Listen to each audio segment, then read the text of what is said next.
Thank you for listening to this Podcast One production, available on Apple Podcasts and Podcast One. There is a place that is spoken about only in whispers, a dark area that spawns the beginnings of urban legends, a place where anything can happen and usually does. During the light of day, it hides just outside of view, but when the sun goes down, spirits, creatures of the night, roam free, and things do go bump in the night. It is in every state and every country, and there is no escaping it, no matter how safe you feel behind your locked doors and latched windows. So we invite you to turn down the lights and turn up your radio while we join Dave Schrader and Tim Dennis, your hosts, on a journey into the darkness on the edge of town. Hello and welcome. This is the best in paranormal talk radio. I'm your host, David Schrader, and across from me, Timothy Dennis at the Supernatural News Desk. Today we'll be representing supernatural news stories and your emails and calls from all around the world. Thank you for joining us and being a part of our paranormal experience. That was very formal. Yeah, I was trying the 2020 version or 60 minutes of Beyond the Darkness. What do you think? Is that too formal? A little stuffy, but hey, right. if that's what you want to do. Yeah. Hey, y'all. Welcome to the best in paranormal rootin' tootin' cowboy pooping radio. You don't want to get Earl in Eastern Kentucky all fired up over that deal. Earl? All right. Yeah. Well, we're here. We're queer. Get used to it. Let's get diving into the best of strange and supernatural. And remember, if you want to be a part of the show, it's very easy. And I'm proud. People are calling now, Tim. We've shaken them out of their shy trees. Beyond the Darkness voicemail are Beyond the Darkness. Voices from Beyond? Yeah. God, I'm new to the show. You have to forgive me. It's going to take a little bit till I get used to all the different moving parts, Tim. Sure. Voices from Beyond voicemail is 651-300-4977, Tim. That's 651-300-4977. Mm-hmm. That's the way to call in and leave your true supernatural encounter with us. How cool is that? Speaking of real life paranormal encounters, we do have a production company that Tim has been working with that is currently looking for people that work the graveyard shift. Not in a hospital or police or EMT, but like if you work, if you're the overnight janitor at Target. Or maybe you're a third shifter at the UPS plant. Whatever. If you're working graveyard shift and you've had a weird paranormal encounter, we have a production company looking for your stories, and they're looking for 2 more stories right now that will be featured on a brand new TV program. So if you have a story to share, we want you to write into us about it. Dave at darknessradio.com. That's the name of our show, right, Tim? Yes. Radio. Dave at darknessradio.com. And we will forward those stories on to the production company. Just understand that when you send us your stories, we forward it on. We have no idea who they pick, why they pick, or what they're looking for. But if you work third shift, graveyard shift, whatever, and you've had a paranormal experience at your place of business, they want to hear about it. So they will protect your anonymity and the anonymity of the company if you don't want the company to be public, and they'll work things out to make sure to tell your story without, coughing up intimate details. That I'm sure they'll work with you on, if you're allowed to talk about it or not, the name of the place. But if you have had a strange experience, and you work a third shift, the graveyard shift, they want to know about you and your stories, no matter what kind of job you've got, security, working at a power plant. Maybe you're the guy that closes the eyes of the sardines before they're put into a can. There's that job? Maybe you're a wick dipper for a candle company. You can get a wick dipping job too? Yeah, Tim, you'd be good at wick dipping, I think. Really? Maybe you're the guy that measures the dimples in golf balls to make sure that they're the right depth and spread apart properly. If you are a golf ball dimpler and work in the third shift and have had paranormal experiences, perhaps your golf balls have been fondled by unseen hands. We want to know about your story. So email me, dave@darknessradio.com. And we will just put in this reference, reference. Good God, Tim, Your words is hard. Reference? Yeah. Yeah, no reference line. Put it in the reference line that you're writing in about the third shift story or graveyard shift stories.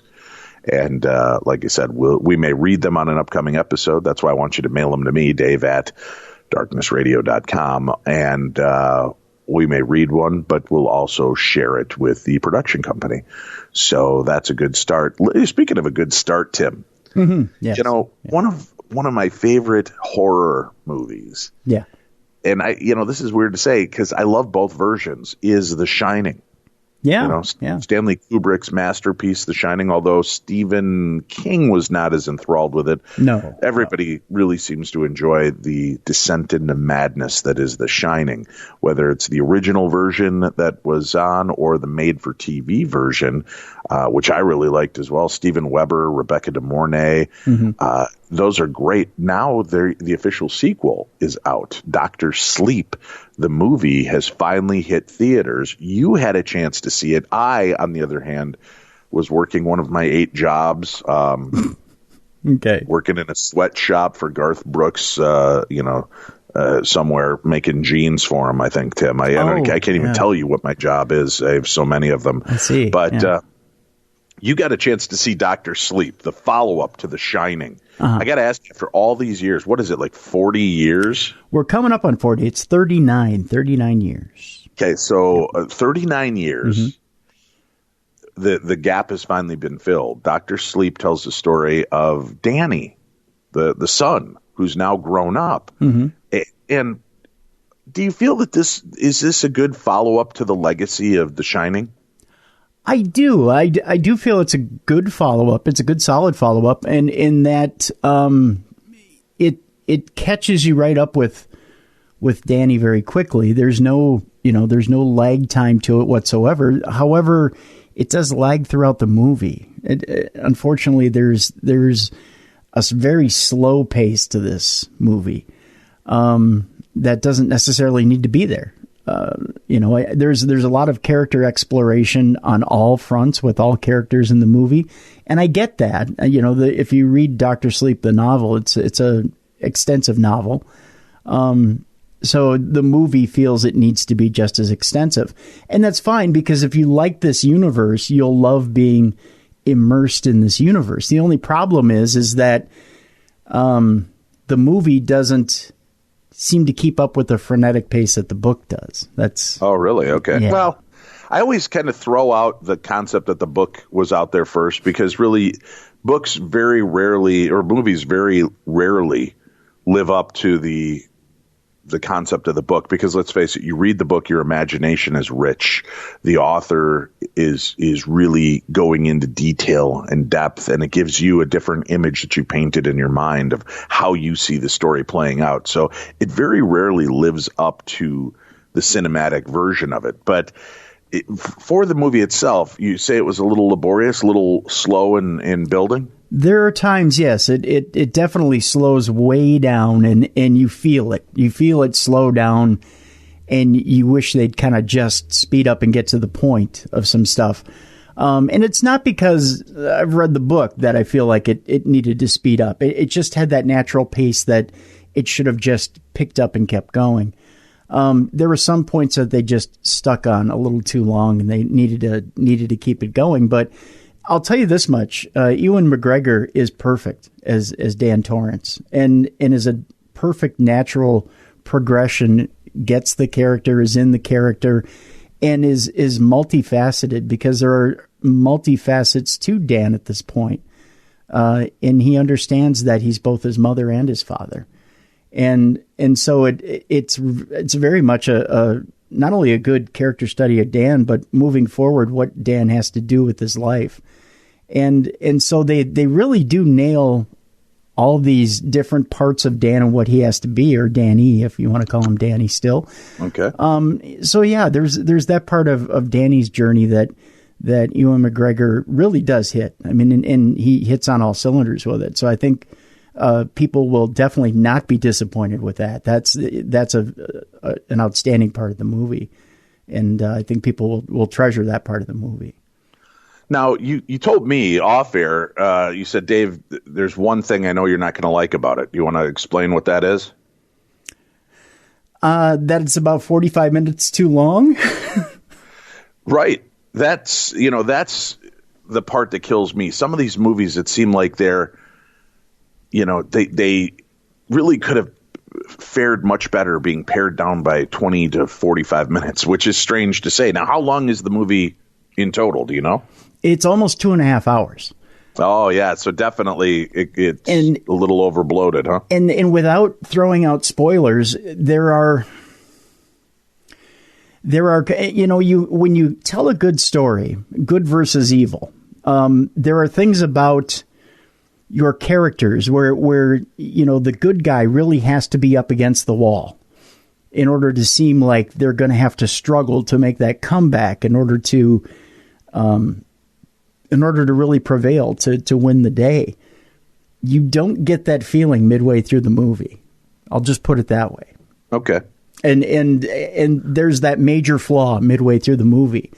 Now, do they lean on Stanley Kubrick's version of The Shining, or okay, so they do. So you get the vibe. This is truly a sequel to that movie. Yes, you heavily get that vibe that this is a continuation of Stanley Kubrick's Shining. That it is not attached to Stephen King whatsoever. Okay. Yeah. Well, which is weird, but it goes on to say Stephen King. People pick on his movies and they'll tell him, oh, that movie ruined The Shining for me, or ruined this, and, it destroyed your book. And he goes, no, it didn't. The book is still fine. Mm-hmm. The book still exists. You can go back and read it. It hasn't changed. If you love the book, it's always there to re-examine. So no, this is interesting. This is very true to the last movie. In fact, they even reference the year 1980 and the year that the movie came out. So this is everything attached to the last movie. It's nothing attached to any of the books, any of the miniseries. This is a true sequel to the last movie. Very cool. Yeah. All right. So on a scale of 1 to what do we do? 5 stars usually? Yep, 1 to 5. 1 to 5. 1, it sucks. 5, holy God, I've been waiting for this movie my whole life. Where would this fall in? Because I did enjoy the story, and I've had time to reflect on it a little bit. I saw it on Monday, and I've sat and thought about it, because initially I enjoyed it, but I wasn't over the moon about it. And then I thought about some of the acting in it, and some of it I enjoyed, and some of it I didn't. I was going to come down at a firm 3.5, but I'm going to dial it back a little bit and say 3 out of 5. And I think when you've seen it, and you start to review it in your own head and get a firm grasp of it, I think you're gonna see that some of the performances are outstanding, but you'll see that the pacing of the movie is off. You'll see that some of the characters are a little off, and some of them are brilliant. Some of the characters in the movie are absolutely brilliant, and you go, man, this story really does advance the mythos of The Shining, and you wish that this maybe would have come out sooner, that maybe this story would have been, is maybe 10 years too late. Maybe we should have had this story 10 years ago. But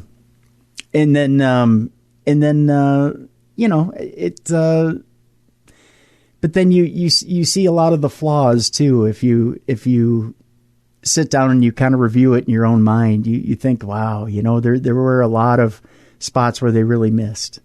So I'd say 3 out of 5. It's still a very good movie. And I would actually recommend you pay full price to go see it. Wow. Yeah. Full price? Yeah. Coming from a guy who got to see it free. I like how you throw other people's money around, too. Well, you know how I am.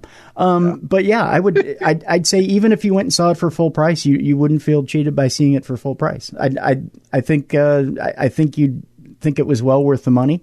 and that it's just that, if you're into the Shining universe, I think you'll really like it. If you have a passing fancy of it, you'll just think it's okay.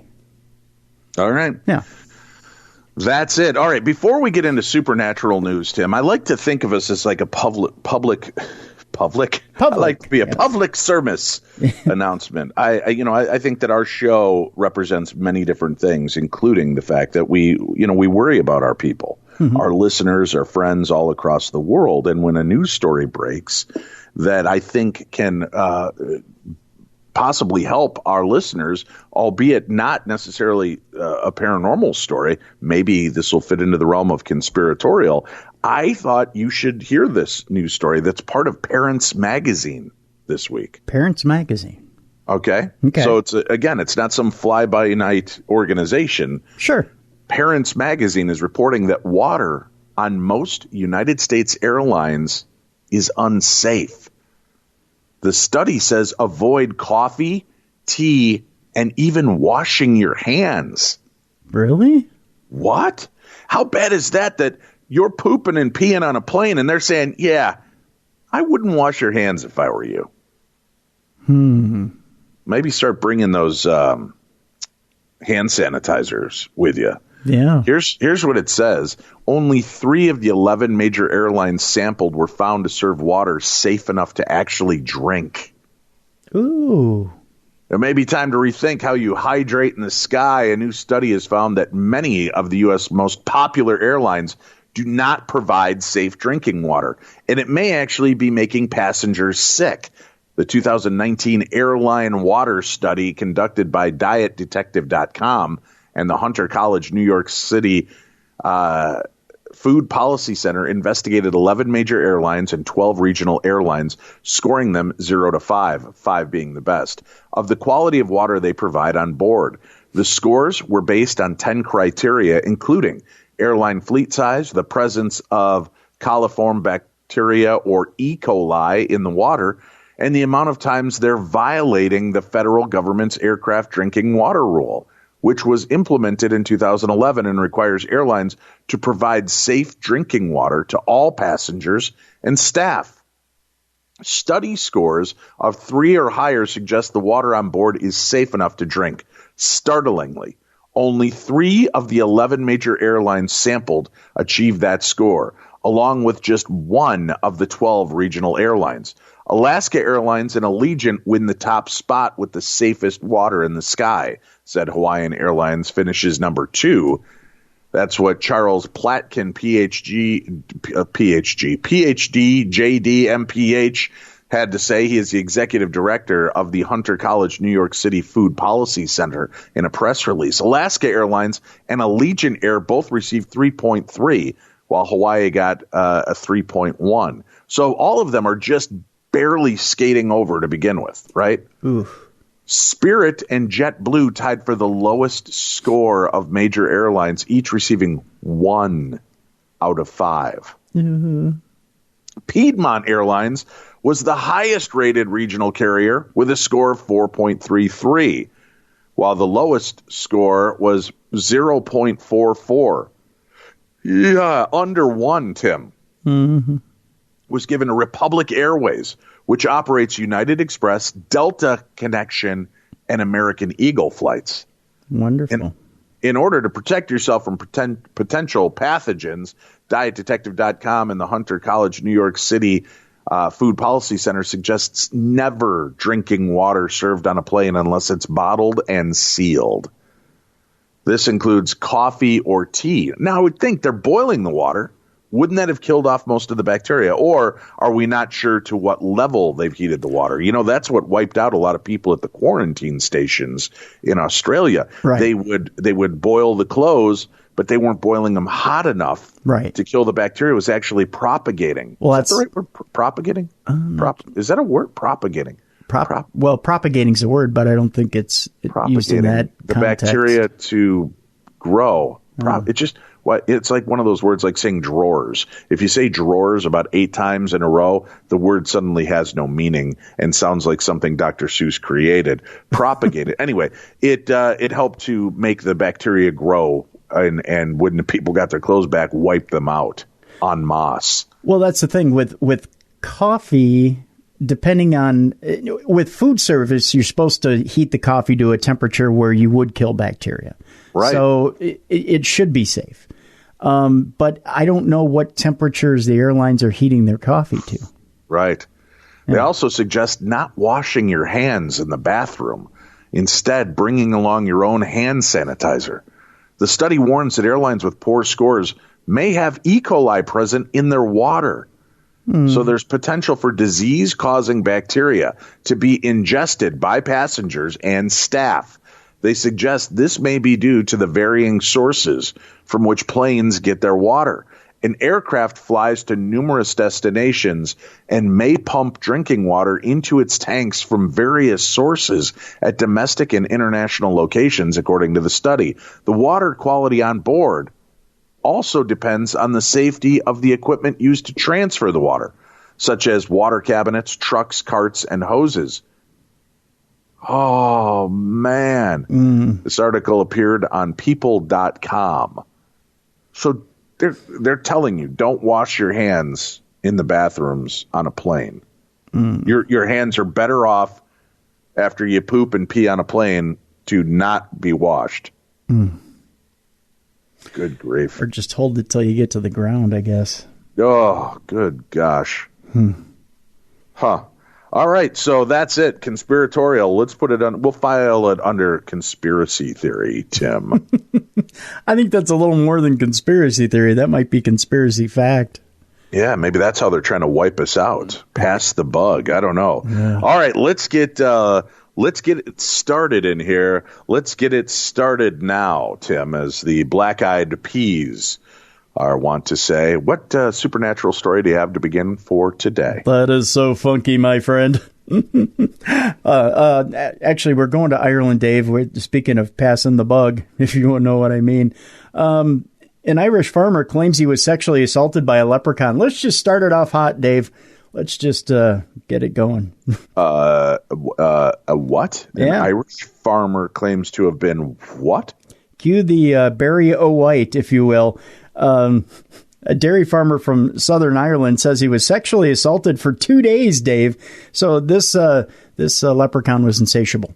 What the hell? Yeah, he was sexually... Leprechaun stamina. I'm going to start eating Lucky Charms. I guess. He was sexually assaulted for 2 days by an extremely short, bearded humanoid, which he says is a leprechaun.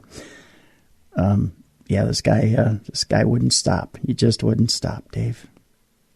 In an exclusive interview broadcasted on RTE, Angus Brennan from Watergrass Hill near Cork says he was milking his cows on Saturday when he got the reverse treatment. No, I'm kidding. When he was hit on the head from behind with a shovel or similar tool. Evidently, this leprechaun watches WWE. The attack knocked him out, and when he woke up a few hours later, he had been tied up to a support beam inside his own barn. Oh, he got the Kathy Bates treatment. The 54-year-old farmer says he was repeatedly raped over the next 40 hours by a waist-high midget. Yeah, by a waist-high midget with a red beard and a cocked hat. That was the exact description by the victim. Hiddly, hiddly, hiddly, ho. Now shut up and let me play with your dingly bits. That's the actual audio, Tim. What was it? That I was able to get that, yeah. Wow, that's darn good audio. Hi, dingly bits.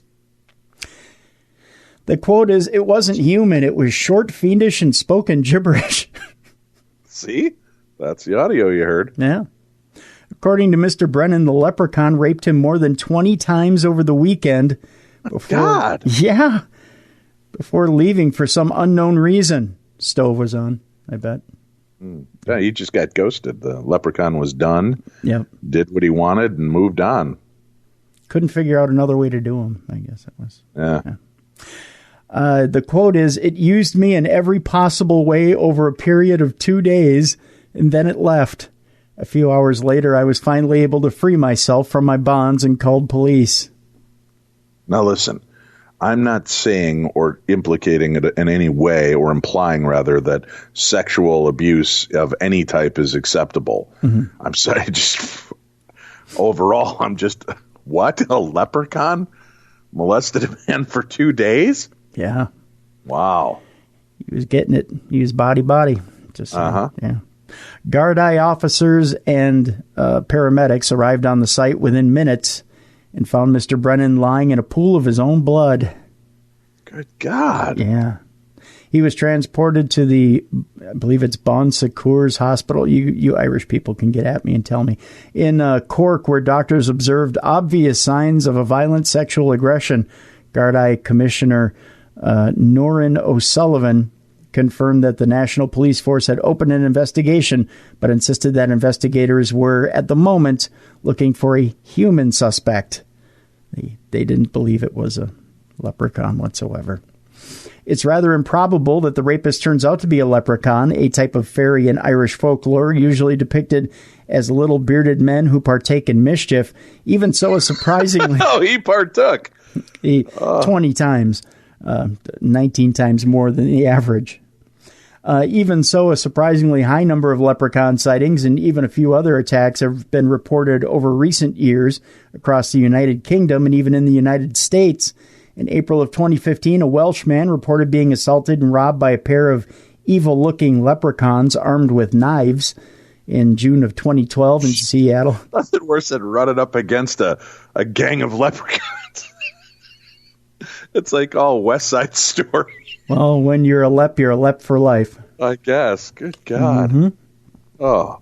In June of 2012... I'm sorry. Are they all wearing like little derbies and leather jackets? Well, there's that. Yeah, I mean, you got to have the same look. Otherwise, how do you tell each other apart? That didn't make sense. That was very Yogi Berra of me. I apologize. I think they've got like those shillelaghs that they slide out the sword from inside their shillelagh to have big knife battles. But they can't stab anybody above the knee. Just saying.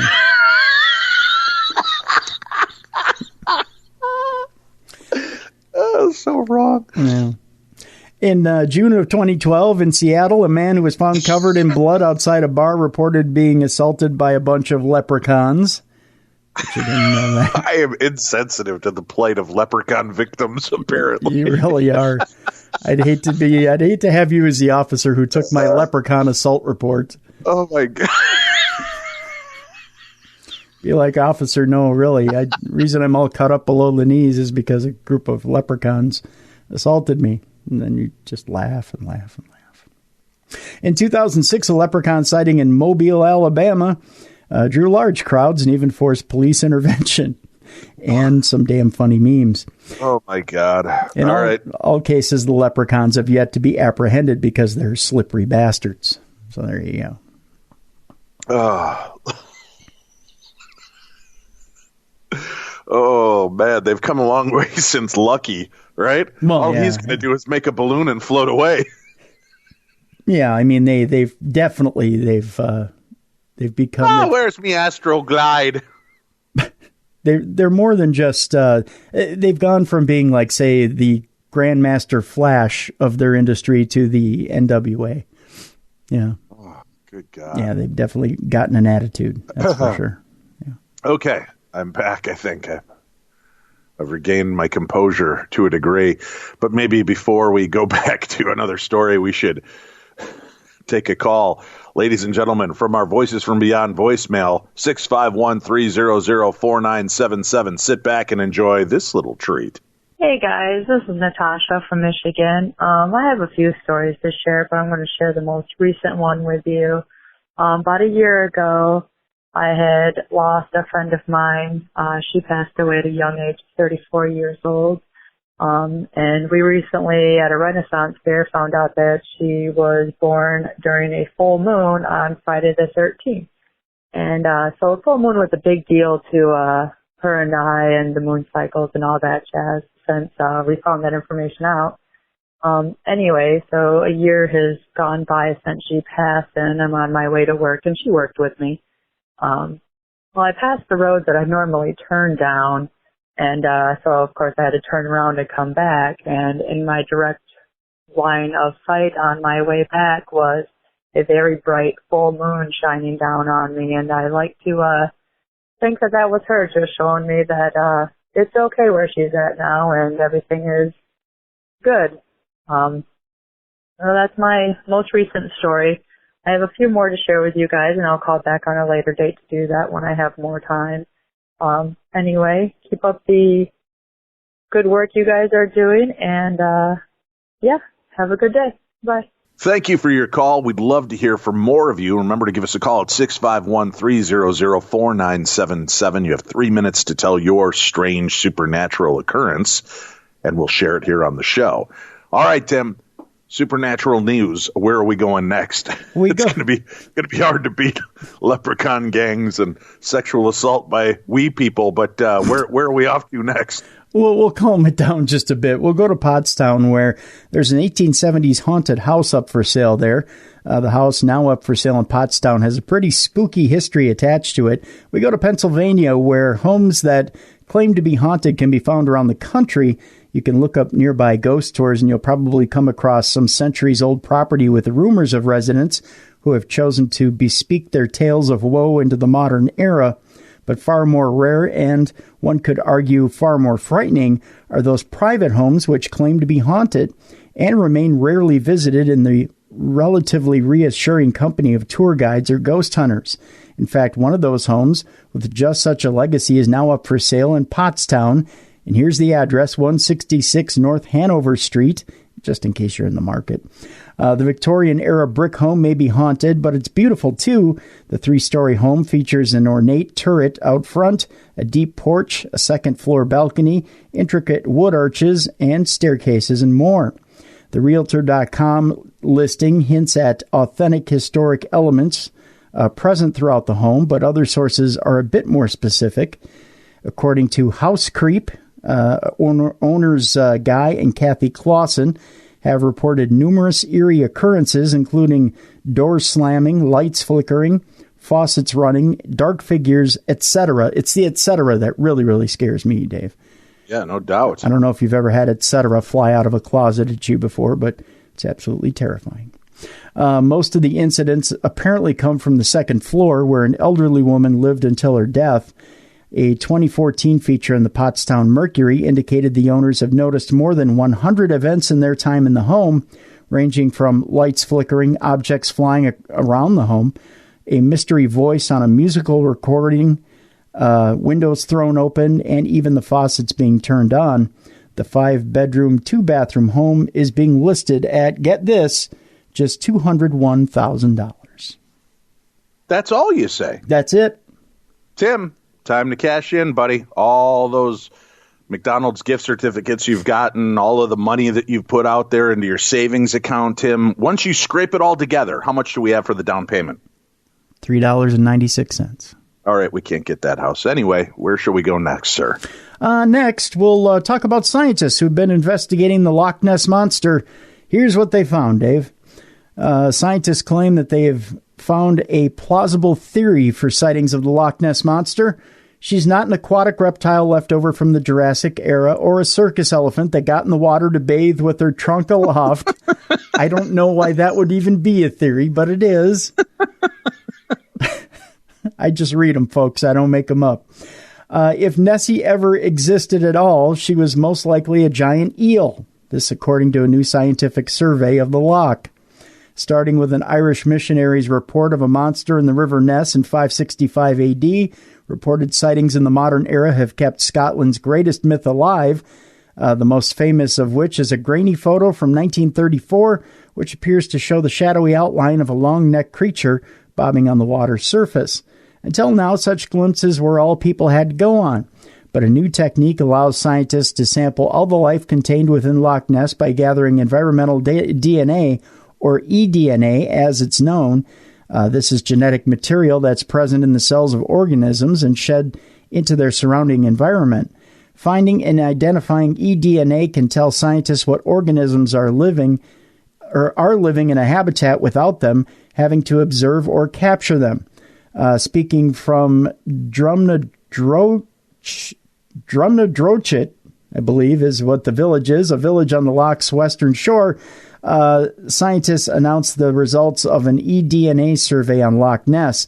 The team took well over 200 1-liter samples of water from throughout the loch, including the surface and deep water, and compared them with 36 samples from 5 monster-free lochs nearby. How did they know they were monster-free, though? Right. Yeah. And what if he swings out and goes for like a hot tub at somebody else's monster-free loch? Yeah, exactly. Their census provides a list of all species that call Loch Ness home, from bacteria to plants and animals. What exactly did they find, though? Well, the study detected over 500 million individual organisms and 3,000 species, according to Neil Gemmell of the University of Otago in New Zealand, who led the study. There are no DNA sequence matches for shark, catfish, or sturgeon. That rules out a large exotic fish that would be in the loch. There are DNA matches for various land-living species that you would expect to see around Loch Ness, including badgers, deer, rabbits, voles, and other different birds. Sheep, cattle, and dogs appear in the record alongside humans, too. This suggests that the sampling is pretty good at picking up species that would only rarely visit the water, should it be able to detect a monster. So it should be able to detect a monster living permanently in the loch.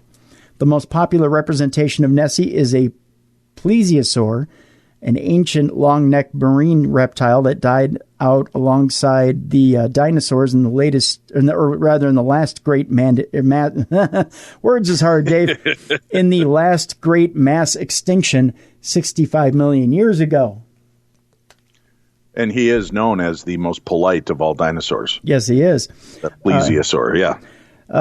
Scottish geologist Hugh Miller discovered the first British plesiosaur bones on the Scottish Isle of Eigg in 1844. But according to Gemmell, there's not a single reptile in our vertebrate data and nothing that sat in the expected place that a plesiosaur DNA sequence might be predicted to lie somewhere between birds and crocodilians. I remember the Crocodilians. They were kind of a weird hip-hop group back in the early 90s. Yeah. The most likely candidate for Nessie that has surfaced in media reporting of the research is a giant eel. This appears to be based simply on the fact that eel DNA was detected at pretty much every location sampled in Loch Ness. Plenty of eel DNA doesn't confirm that Nessie is a giant eel, however, only that there are lots of eels. Scientists don't have monster DNA to compare with anything they found in the loch, so no one can say for sure if there is or isn't a monster there. But the absence of anything unusual in the DNA record of Loch Ness suggests that there's nothing to get excited about, and that includes a giant eel. So what's next for Nessie? Well, if Nessie doesn't exist, why do eyewitness accounts of the Loch Ness monster still persist? The answer is likely to be a psychological phenomenon known as... I did say phenomenon, Dave. Phenomenon. Phenomenon. Yeah. The answer is like... That was a little Louis Armstrong for you at the end there, Tim. That was very good. Yeah. The answer is likely to be a psychological phenomenon called expectant attention. This happens when people who expect or want to see something are more likely to misinterpret visual cues as the thing that they expect or want to see. This likely also happens with recently extinct animals.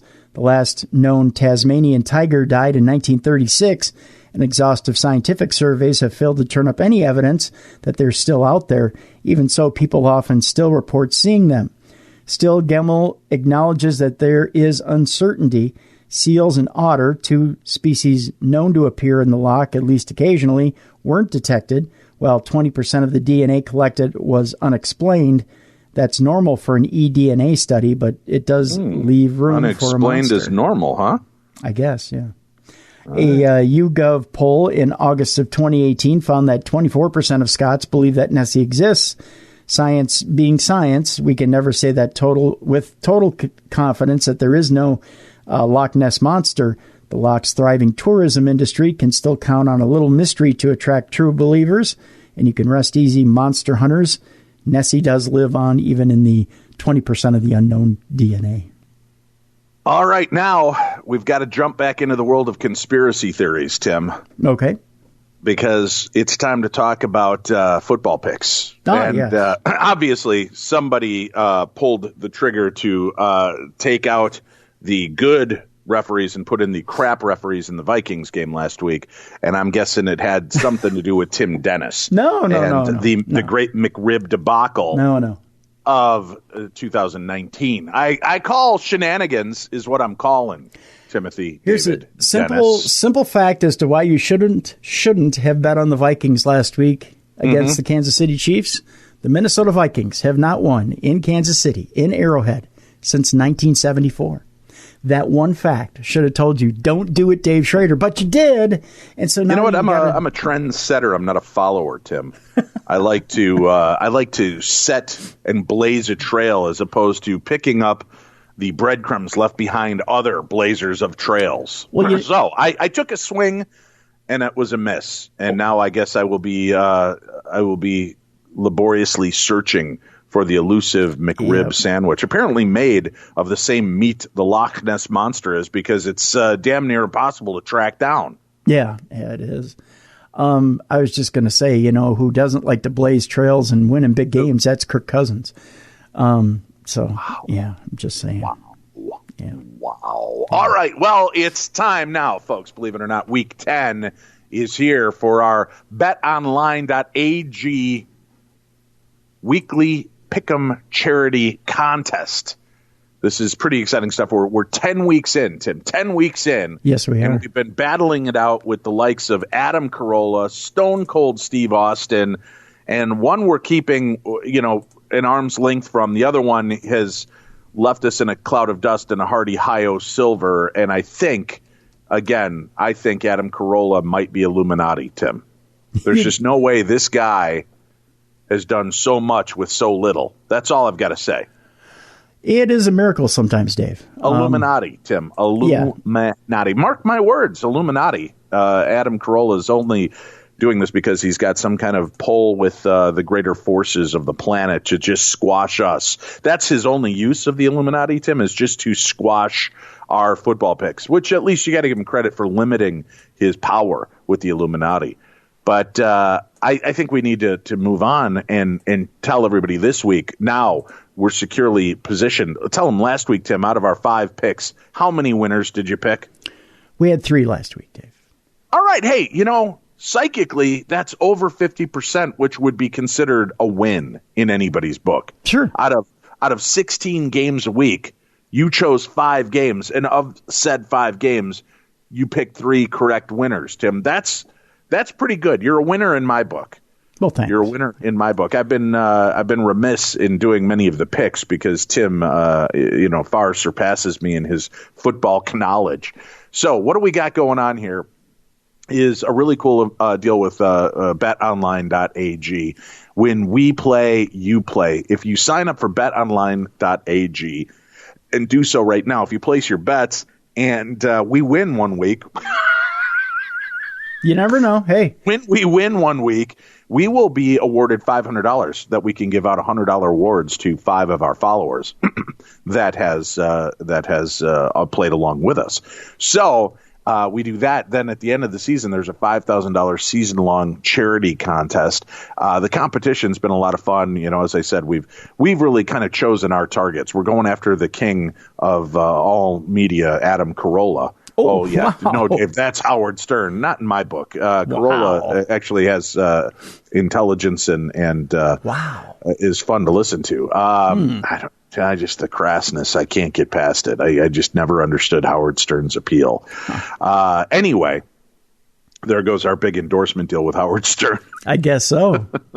We'll never be on going Stern. After him, and it's Stone Cold Steve Austin, Tim, because I saw him have to kick off his shoes in order to count his way out of a ring once. So I figured we had a chance about taking him down. Not doing so well against one, and we're keeping in line with the other. Make sure if you do go sign up at betonline.ag, which you should do. If you like to bet along and you like to have fun, betonline.ag is the place for you. Make sure you go there and use podcast 1 for your sign up, 50% sign up bonus. Let me make sure I mention that. 50% sign up bonus. All right. We've got a lot of picks, and whether you are into NFL, college football, maybe some of the key NBA matchups of the week, like New Orleans at Brooklyn, Golden State at Houston, Milwaukee at Clippers, or Philly at Denver. If you're into that kind of sports betting, then make sure you check out betonline.ag. It's the one source we love to go to. And again, if you play along with us and let us know on the week that we win, you may be part of that $500 legacy prize. So, Timothy, let us quickly move through our list of pick'ems this week for Week 10 in the NFL. We got a full stack of 5 games, Dave, on Sunday that you should bet along with us on betonline.ag. Okay. And please do. The Ravens are at the Bengals. The Bengals are a horrible team, Dave. Just a terrible team this year. The Ravens are on the upswing. I think they're on a 4-game winning streak right now. Pick the Ravens, please, because they're just on the up and up. We're picking the Ravens as well. The Bills are at the Browns. The Browns are just a hot mess right now, and the Bills are just soaring this year. They are on fire. We're picking the Bills at the Browns. We got the Ravens. We got the Bills. This is our lock game of the week. When you go into betonline.ag, you're going to need a lock game. You're going to need to name a score as well. The Falcons are traveling to Louisiana and taking on the Saints. Are you kidding me? Drew Brees is back, and he looks better than ever. I think the Saints will be quite comfortable at home. They're the lock this week, and we're saying they're going to win 31-13 against the lowly Falcons. Wow. Yeah. All right. The Rams are visiting the Steelers. The Steelers have been a little up, a little down. They are at home, but there's no Big Ben in sight. And the Rams actually, they've had a decent season. They're not great, but the Rams are going to win this one on the road at the Steelers. That's what we're saying. And for our 5th game, guess what? Daddy's home. Yeah. What, you're laughing like you think this is the Vikings game? It's not. I'm laughing because I've got many people begging us not to pick the Chiefs because they want to win again. And they were pleased when I took the Vikings because that assured them that their Chiefs had a chance. So I'm glad to see you pick the Chiefs this week. That's Tim. right. Daddy's home. In your face. Pat Mahomes home. Patrick Mahomes is home, and that means that they're pretty much locked in to beat the Titans this week at home. The Titans aren't that great of a team anyways, but and Matt Moore could probably get them over the hump against the Titans, but with Pat Mahomes back in the saddle, I think the Chiefs are an easy win over the Titans on the road. So here are your teams one more time. Ravens, Bills, Saints are a lock, 31-13. The Rams and the Chiefs. Those are the teams that you should bet along with us online at betonline.ag. And win along with us. You can win one of the $100 prizes if you're one of the 5 winners. Each week, that's up for grabs. Visit betonline.ag. And again, don't forget the promo code podcast1 for your 50% sign-up bonus. betonline.ag, your online sportsbook experts. Stay tuned. We've got more supernatural news, more of your calls, and more Parashare right here on Beyond the Darkness. Attention, true crime lovers. The hit Reels channel show Autopsy is coming to Podcast One with all new episodes. Join Dr. Michael Hunter and those involved in the cases as they examine the autopsy reports for some of the most famous celebrity deaths of our time, including Patrick Swayze, Chris Farley, and Natalie Wood. Download new episodes of Autopsy every week on Apple Podcasts and Podcast One.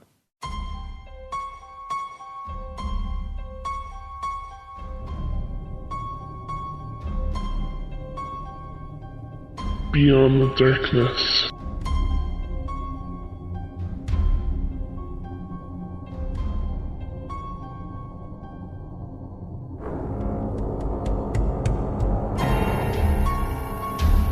We're back. This is the best in paranormal talk radio. I'm Dave. That's Tim. This is Supernatural News and a Parashare Saturday. Well, supernatural news we understand, Dave, but this Parashare ye speak about, what shall that be? Well, it's you sharing your stories of the strange and supernatural. You can do it by emailing your stories into me, dave@darknessradio.com, or you can call our Voices from Beyond voicemail, which is even better because then we get to hear your amazing voices. Tell us your real-life encounters with the strange and supernatural. How do we do it, Dave? How much are you going to charge us to tell our story to you and put it on your show, which has a worldwide grab? $49.95. No, Tim, that seems a bit too much. Oh, sorry. Yeah. How about if we just let you do it for free? All you got to do is pick up the phone, 651-300-4977, 651-300-4977. You never know when Tim might just pick up that phone line and give you a little love. Could happen. Keep calling, leaving your voicemails, tell us your stories, 651-300-4977, just like this caller did. Hi, David and Tim. I've been listening to your podcast for a while. I have had a bunch of experiences in my life interacting with paranormal. But I went, one of the coolest ones though was that I went to the, we used to be called Mary Washington College and is now called the University of Mary Washington in Fredericksburg, Virginia. The campus is built on a Civil War battlefield, and the Battle of Fredericksburg, sometimes called the Battle of Sunken Road, if you read about that or look for pictures of it, it's just bodies everywhere.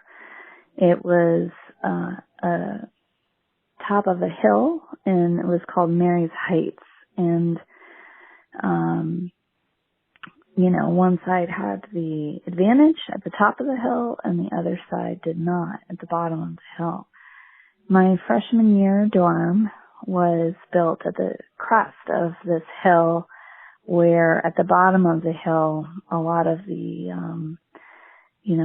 dead bodies in the pictures of this battle were actually located. It's a very steep hill down the back of our dorm, and my room was kind of overlooking that. But I'm not sure that had anything to do with what happened in my dorm room. So I had a dorm room in not very old building, but the whole campus was sort of old. And my roommate and I had the same name. We were both named Mary. And we had got to campus in August, and in the middle of October is my birthday.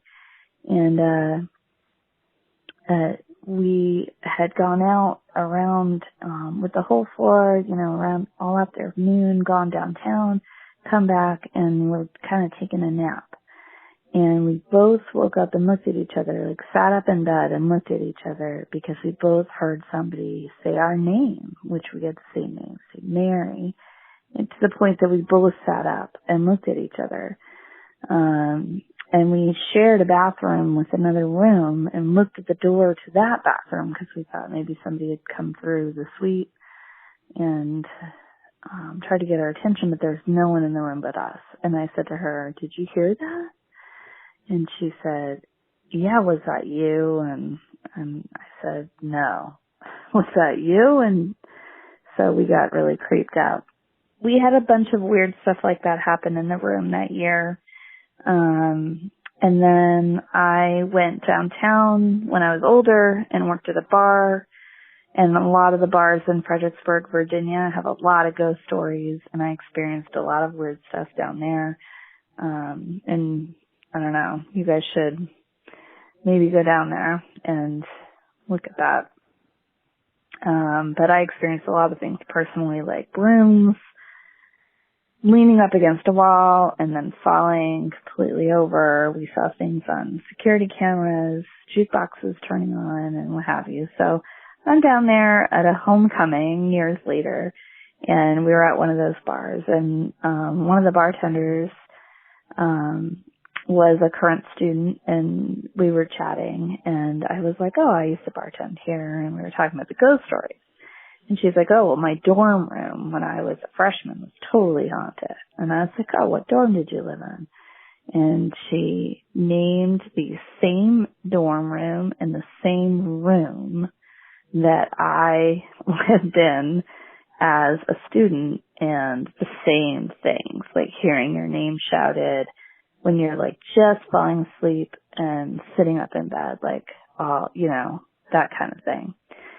So then the last piece of the story is that one of my really good friends is now working for the alumni office, And so she has access to the buildings, and for alumni events, she can get us to, not to stay at the door if we want to. And, but she had toured our old dorm rooms, like our old building, and they had, for some reason, shut down the room that I used to live in, and that this other girl used to live in who said it was definitely haunted.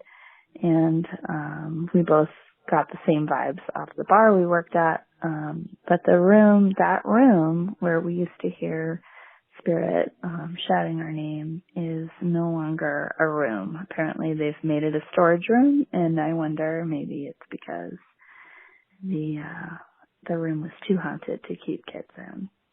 So anyway, happy Halloween, you guys. Thanks for all the great stories. You guys sent me to sleep every night. Very grateful. All right. See how simple it is? You give us a call. You tell us your story. We play it on the episodes. Everybody is a winner on the Beyond the Darkness show. All right, Tim, let's dive back into supernatural news. Where are we going next? Boo Jersey, Dave. Boo Jersey. Boo Jersey? Yep. Okay. At least that's what it says in this article. A New Jersey castle is now the star of a Travel Channel series about a famous ghost hunter. It's no longer having to be a person that's a star of a show, Dave. It's now an inanimate object. That's right. And boy, does this TV series sound fascinating. Tell me more, Tim. I feel like this is a setup, Dave. What? I feel like it's a setup. No, I'm kidding. It says here, Hans Holzer, one of America's first ghost hunters, was known as the father of the paranormal. I had no idea. It's true. Yeah. Holzer, who died in 2009 at the age of 89, investigated the Amityville horror case and wrote more than 100 books about the paranormal and hosted a TV series called Ghost Hunter. Really? Yep. Huh. Yeah, true. Dan Aykroyd, whose own father has researched the paranormal, was inspired by Holzer and other figures to write a script for Ghostbusters. There you go. Holzer's now the subject of the Travel Channel series, The Holzer Files. Never heard of it. Don't know what. Wow. No. Wow. No, I'm kidding. Jeez. You think I'd never heard of it? Of course I've heard of it. In fact, I'm talking to the star of it right now. Oh, no, just one of the cast members. There is no one star on the show. Oh, come on now, buddy. It's Hans Holzer. Now. He's the star. Okay. Which revisits some of his work, thanks to his daughter Alexandra Holzer, author of the book Growing Up Haunted, who released her father's case files and recordings, which date back to the 1950s. One of the cases that took Holzer to Lambert Castle in Paterson, New Jersey, is the setting for an upcoming episode of the series. Paranormal investigator Dave Schrader, that's the other guy in the other end of the show. Hey, that's me! That's you. Psychic medium Cindy Kaza, researcher Gabe Roth, and equipment expert Shane Pittman retrace Holzer's steps in the case files. The idea to see what they can find in these places with modern-day ghost hunting technology. In the episode of the show set in Paterson, the investigators meet with a woman who has recurring nightmares that may somehow be connected to Lambert Castle. The mansion, which sits on Garrett Mountain Reservation, was constructed to resemble an English castle. It's now a museum and home to the Passaic County Historical Society. Kathalina Lambert, a silk industry tycoon who hailed from Yorkshire, England, had the castle, originally called Belle Vista, built in 1892 and 1893. Lambert and his wife Isabella had 8 children. Let's see, you had something in common with them. Huh. According to the Historical Society, 7 of those children died before their parents, some in infancy or childhood, and 1 as an adult. Ooh, wow, so they had kind of a rough deal there.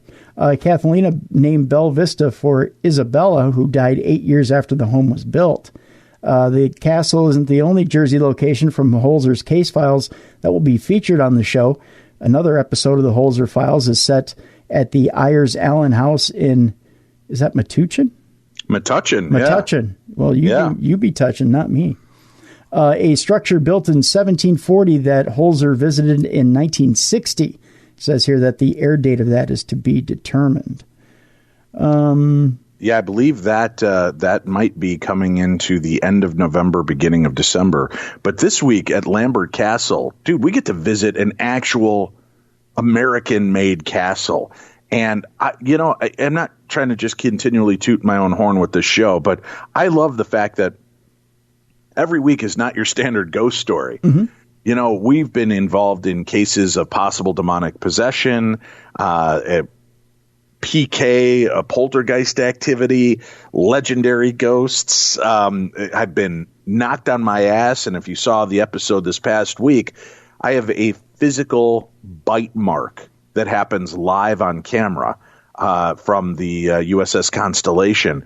There have been so many different aspects of the supernatural we've encountered in the first 5 episodes, and you guys are in for a treat because there is some mind-bending things that happen, possible reincarnation stories, Lambert Castle.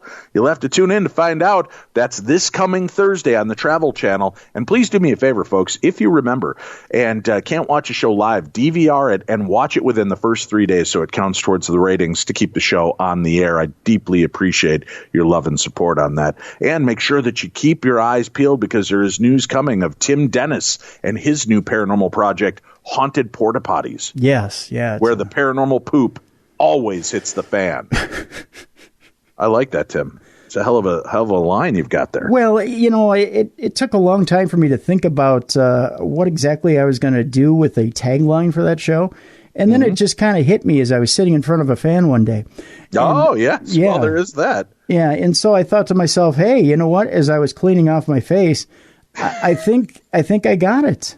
Excellent. Yeah, I think I got that. Yeah. Excellent. Well, let us move forward with more fun supernatural news. All right, Dave. As I clean off my face once again, a graduate student explores ghost stories of Austin Peay. Yeah. It gets chilly around this time of year. I would say no duh, as the crisp autumn air slowly swirls with falling leaves, and there's nothing better than gathering around a fire to hear hair-raising ghost stories. Austin Peay State University also has its ghost stories. Graduate student and adjunct instructor Melissa Arrington compiles and investigates the stories to put into a documentary to answer the question, do ghosts create the stories or do the stories create the ghost? As humans, we want to know the unknown, Arrington said, and one of the biggest unknowns in life is death. So, of course, we want to know what happens after death. Arrington, who earned her bachelor's degree in communication at Austin Peay and is pursuing her master's in the same field, teaches in the Department of Communication. The documentary Ghost Stories of Austin Peay and an accompanying research paper will complete her master's degree work. The question that we're asking isn't necessarily, are ghosts real without a shadow of a doubt, but where do those stories come from, she said. Arrington interviewed Austin Peay police officer Cheryl Ramsey, printing services graphic designer David Johnson, and the Department of Communications Cindy McElroy to share their paranormal stories on the documentary. Arrington focuses on ghost stories from the basement of Austin Peay's Felix G. Woodward Library, Haunted Hall, and the Memorial Health Building. You hear the stories here and there on campus, Arrington said. The big one is always about the girl who killed herself in Haunted Hall. That's one of the reasons I picked Haunted Hall. At least 2 of the people I interviewed brought up Haunted Hall. Completed in 1931, Haunted Hall was a girls' dormitory until the 1980s.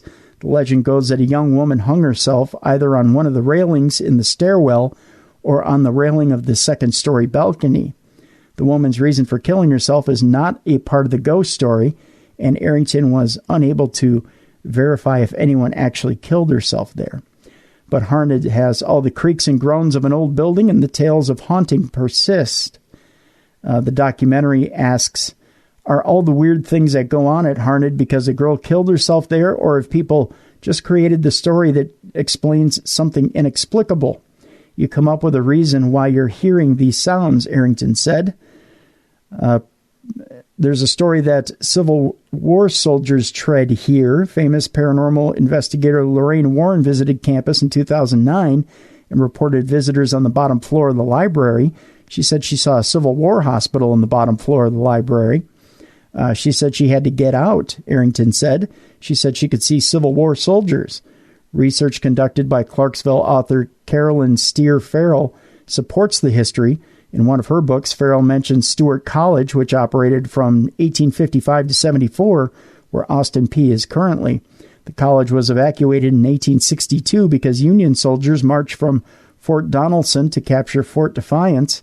The Union Army used buildings on the campus as a hospital, Farrell said. They did evacuate Stewart College to put soldiers here, Arrington said. When Lorraine Warren was here, she said that she could hear them screaming. She could see them on beds. One ghost story centers on the reported sounds of hooves clapping in the Memorial Health building on campus.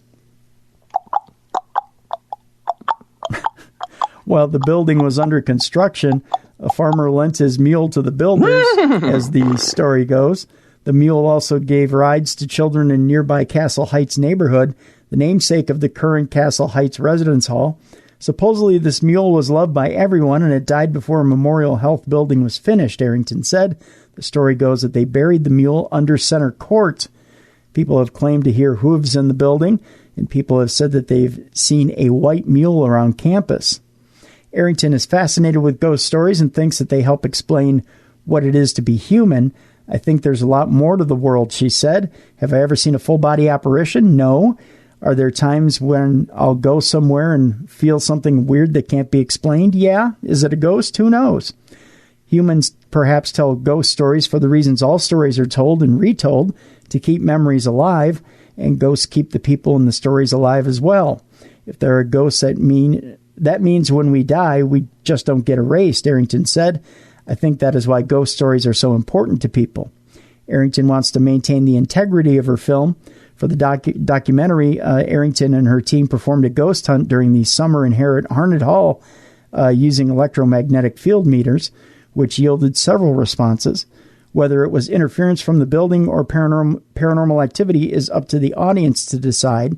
Anytime we got something that looked like responses, one of the first things we would do is we would start looking around for something near us that could have set the EMF meter off, she said. I don't want my personal beliefs to influence someone. I want you to see what we do and then form your own opinion from there. While the debate continues over what happens to people after they die, Arrington believes the tradition of telling ghost stories will continue. On some subconscious level, we all know what happens after we die, she said. A compelling answer to that question is immortal. For more information about the Department of Communication, you can visit apsu.edu/communication. So there you go. Very cool. Very, very, very cool. All right. It's time for another phone call. I love that we're getting so many calls now. And again, I love that you guys are taking the time to give us calls and share your stories. So thank you. Don't let it stop now because October's over and you're in. Don't make this November, Tim. I see what you did there. Yeah, don't make this November. We want you to continue to call. Let's make it Callvember. How about that? Be a part of our show, 651-300-4977. Here's another caller just for you. Dave and Tim, how are you? It's good to be a part of this. So I was a correctional officer for 13 years. And I worked night shift. We had a unit that was a special housing unit, and underneath it was a weekend unit because it was a jail as well. So we had the weekend unit, and throughout the week there was no one there, but of course on the weekend there was. It used to be the unit that we'd go into and use the restroom if we were working in special housing. So nobody would go down there, and when I was a rookie, I needed to use the restroom, and one of the guys told me I could go down there, but beware of the ghost. He likes to play tricks on people. There was only one set of keys to all the doors. It had the old sliding jail bar doors. So before I went and relieved myself, I made sure that every single door down there, and there was 13, maybe 14 doors, every door was locked. And I took the keys with me, and went down there, handled my business, played on my phone. I was probably in there 10 minutes. But when I opened the door from the restroom, every single jail cell was open. And I immediately ran back up there and said, all right, now, it was real funny, guys. You guys were playing with me, and they explained to me that I had the only keys to the doors. That the keys that I had in my hands would have been the only ones that would open those doors. So nothing else would have, no one else would have been able to open those doors. So I did a little bit of research of myself and realized that there was a gentleman there who was a weekend unit guy who hung himself, and it is believed that he is the ghost down there in that unit that plays tricks on people. So, man, I really appreciate the show. Love what you guys do, and keep up it. Ooh, yet another excellent call. These just keep getting better. We want to hear from you, folks. 651-300-4977. Where are we going next in the world of supernatural news, Timothy? We're going to Lincolnshire, where, Dave, the ghosts are not only frugal and helpful, but they'll help you out in the toilet as well, evidently. Okay. I don't know why in the toilet they have to be frugal, but they are. A paranormal group has investigated eerie goings-on in a Retford cafe toilet after reports of poltergeist activity. That's right, in the toilet. See? Your show is already cutting new swaths through the paranormal, Tim. I know, yeah. Yep. It's about time somebody started investigating haunted toilets. That's right. I mean, if you're going to get the shit scared out of you, that's the place to do it. It is, truthfully. Mm-hmm. Retford ghost hunters recently have done a vigil at the 10 Green Bottles in the Square and claim to have captured evidence of ghostly goings-on. They were called to the cafe after the turn lock on the ladies' toilet locked itself countless times from the inside, which meant that staff working at the cafe had to continually force the door to gain entry. I bet they did. The cafe was formerly known as the Half Moon Pub, and many years ago had a landlord known as Mad Jack. That just sounds so, I don't know, illustrious. I don't know why. The investigation, the group claimed to have caught a face in the window, the movement of marbles and flour. I don't know why you'd have marbles and flour, but hey, why not? And the outline of a figure using a laser grid pen, a strange light anomaly, and answers to questions captured from a little girl and her granddad in the cellar. Manager of the group, Rachel Parsons, said, "We did not feel anything malevolent. They had been getting poltergeist activity. Things have flown off shelves, things like that," she went on to say. "As an experiment, we left marbles on the floor and flour, which showed that the marbles had moved. Our historian found out that it had a landlord known as Mad Jack who got into tempers. There could be a link here. It is a very active place. We even managed to capture a face in the window and had amazing intelligent answers to questions on the voice recorder. However, despite the reported activity in the toilet, Rachel said it was the cellar that was the most active place." There's actually a tweet here talking about the toilet from the Retford Ghost Hunters. It says, "Now here's a puzzling one. This is the door to the ladies' toilets. Countless times the door had closed by itself and locked from the inside. It had to be forced open again to get back inside." Just kind of with a face, little face. They also investigated the cellar with a Paratech, a device that uses radio waves to generate words, where they think they managed to detect the presence of a little girl and her granddad. The group currently has an 11-member investigation team and a number of people who do background research, and includes 2 mediums. The group uses a number of scientific methods to make contact with the other side. These include an electromagnetic field meter, which detects movement, and electronic voice phenomenon recorder, which detects sounds. Rachel said they don't deal with Ouija boards or do seances in their investigations. To follow Retford Ghost Hunter, you can actually look them up on YouTube. That's the end of that article there, Dave. I also think one of their members probably has a fetish with toilets.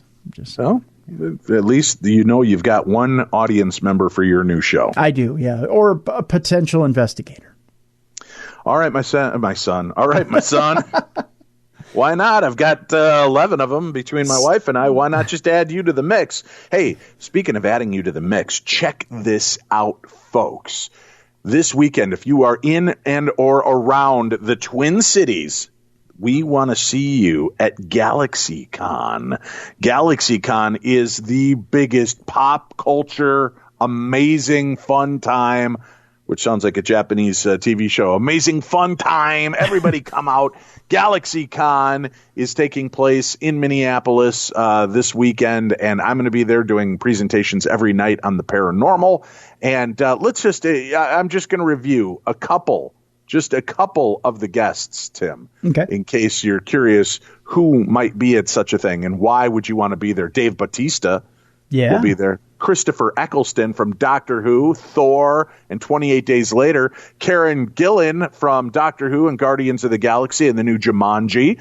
You got Alex Kingston from Doctor Who, ER. William the Shatner is going to be there Saturday and Sunday, Tim, today and tomorrow, as is George Takei, Catherine Tate, Joey Lauren Adams, Barry Bostwick, Nell Campbell from the Rocky Horror Picture Show. How cool is that? Mike Coulter, Luke Cage. You might recognize him from Luke Cage, Jessica Jones, and The Defenders. John Cusack, he'll be there, and he might just say anything. I see what you did there. Yeah. Jonathan Frakes is on hand. Sean Gunn is going to be there. Martin Kove, Tim, from The Karate Kid and Cobra Kai will be there. Walter Koenig from Star Trek also on hand. The hottest Pink Ranger ever, Amy Jo Johnson, is going to be out there. Nichelle Nichols, the gorgeous Lieutenant Uhura, will be on hand. Jim O'Hare from Parks and Recreation. Brian O'Halloran from Clerks and Clerks 2. Michael Rooker, Tim. Oh, yeah. John Wesley Shipp from The Flash and Dawson's Creek. How about all of those? David Tennant joining for a remote live stream Q&A on Sunday at 11 a.m. He wasn't able to make it because he went and had a baby. Jerk. Jeez. Yeah. So that's just some. I didn't even mention all of them, Tim. Those are just some of the celebrities that are going to be on hand at GalaxyCon. Did I also mention Dave Schrader from the Holzer Files will be on hand, Tim? I think he did, yeah. Yeah. Just letting you know, he's going to be there. Kind of a big shot, I guess. So I'm going to be out there tonight. I'm doing a program on Haunted Heartland, talking about Minnesota's own creepy locations. Tomorrow, we're going to be talking about Cursed Hollywood. So that's what's going to be going on. You can get tickets at GalaxyCon.com or go to Minneapolis.GalaxyCon.com to come on out and spend a little time. I'm going to be stalking Christopher Eccleston. I have every autograph from every Doctor Who from the fourth Doctor on, except for Christopher Eccleston and Jodie Whittaker, the brand new one. But Eccleston is a rare find. It doesn't often show up to do autograph signings. So I'm jumping on this opportunity. I'm going to nerd out a little bit, Tim. I understand. Yeah, there's only one artist I'd like to meet there. One artist. Tim, thank you for the flattering comment, but you don't have to meet me there. I'll meet you anywhere, buddy. We're friends. No, not you. On the comic book side, Neil Adams. Yes, I've met Neil Adams. Did I tell you that? I've actually had drinks with Neil Adams. Yeah, quintessential. I lied. I've met him. I've never had drinks with him. Quintessential Batman artist. Yes, he is. Yeah. All right, where are we going next in the world of supernatural news? The Fainting Goat Island Inn. Okay. It sounds like an interesting place. There's a year-round haunted house out there at the Fainting Goat Island Inn. It has an interesting enough name. Yeah, I said that right, didn't I? I feel like I'm having that stroke over and over and over again today. It's just not a good thing. Halloween may be over, but there's one spot that always feels a bit spooky. We're going to Nichols, New York, Dave. It's right there by the Pennsylvania border, just a couple of miles out. Would that be Pennsylvania, since you're in Nichols? Nichols and Pennsylvania? Never mind. Yeah. No, I was right there with you. That was a bad change-up. All right, I'm sorry. Go ahead. You're okay. Home to the Fainting Goat Island Inn. That's what it is. It's where the pen of goats is not the most unusual thing you might see when you get there.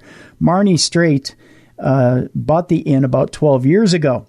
I got it because it had good bones, she said. I didn't know it was haunted. That's what Straight went on to say. The building dates back to the 1850s with its main hall decorated with old photos. As Straight was preparing the inn, she heard some things that couldn't be explained.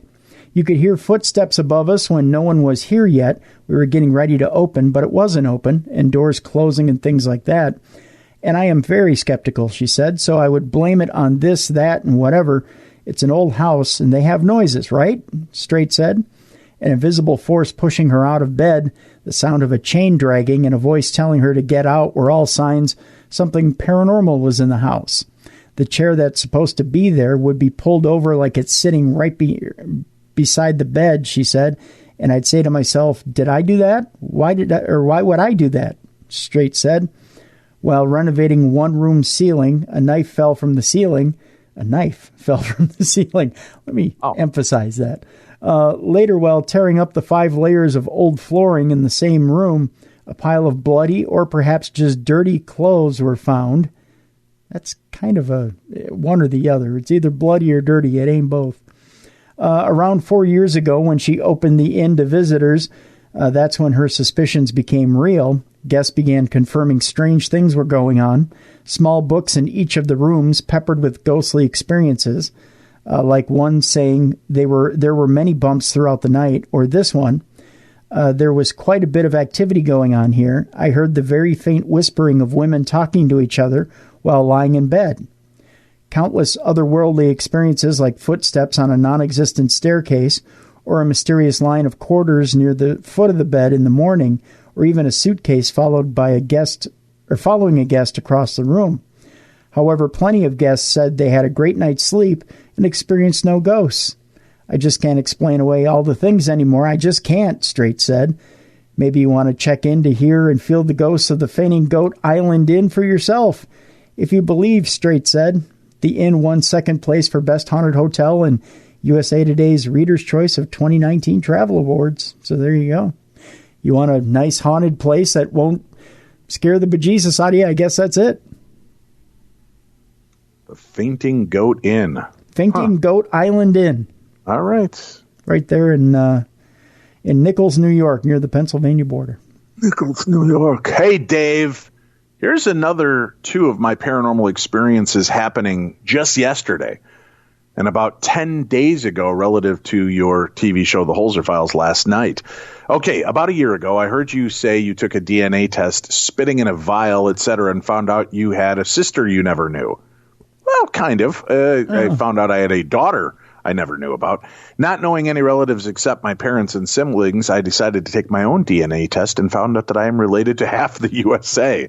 I found and am keeping up with a new cousin who answered me in the DNA site. He sent me some pics of my family I never knew for the simple reason that they were all dead long before I was born. In one of the pictures, I recognized my father as a very young sailor, and I was very excited about it.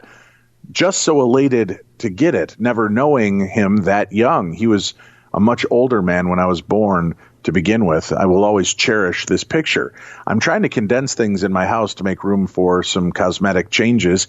I have boxes stacked in several rooms and in my basement. Hearing you talk about the Holzer Files episode on the Constellation about 10 days before it aired last night was around the same time I received my father's pic from this new cousin. After the show was over, I went down into the basement to do a few things, and as I am a Nighthawk worker, I took a long, hard look as I found one of my large file cabinets completely knocked over off its very high base and 2 more cardboard boxes down on the floor spilled out. I just picked them up and put them back for the time being.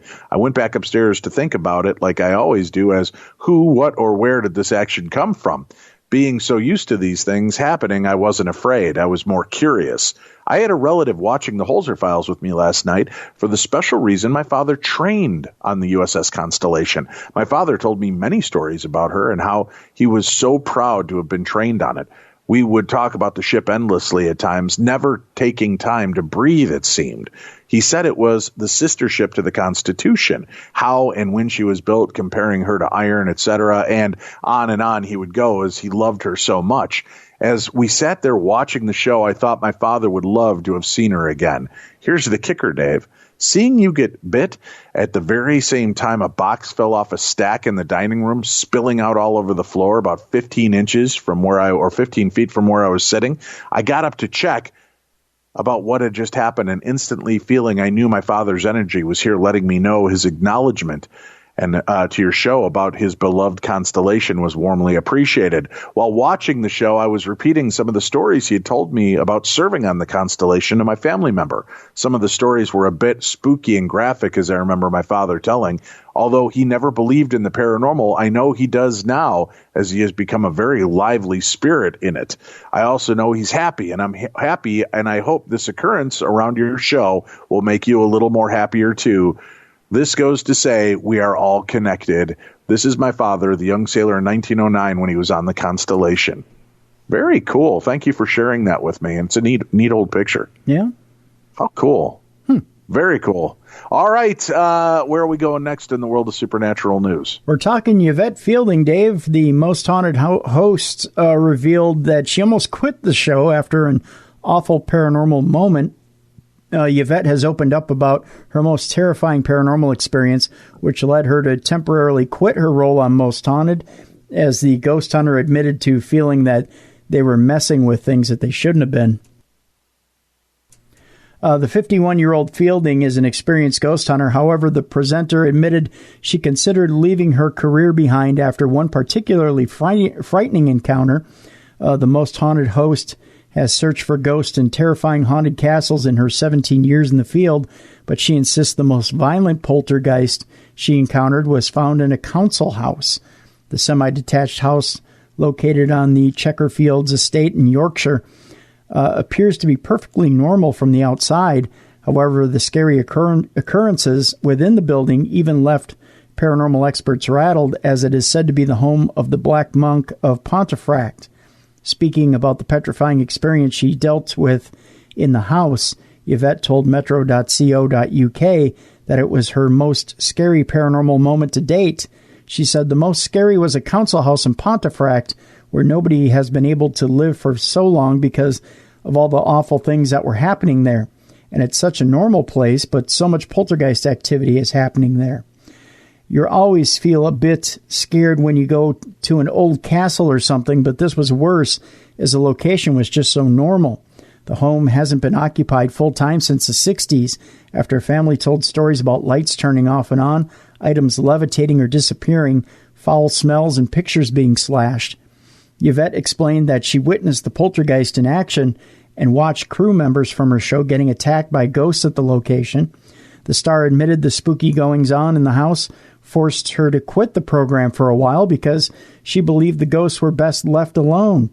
The TV personality recalled, "I have seen it with my own eyes. Members of the crew have been scratched or burned, and I actually quit the show for a while because I thought we were messing with things we shouldn't be here."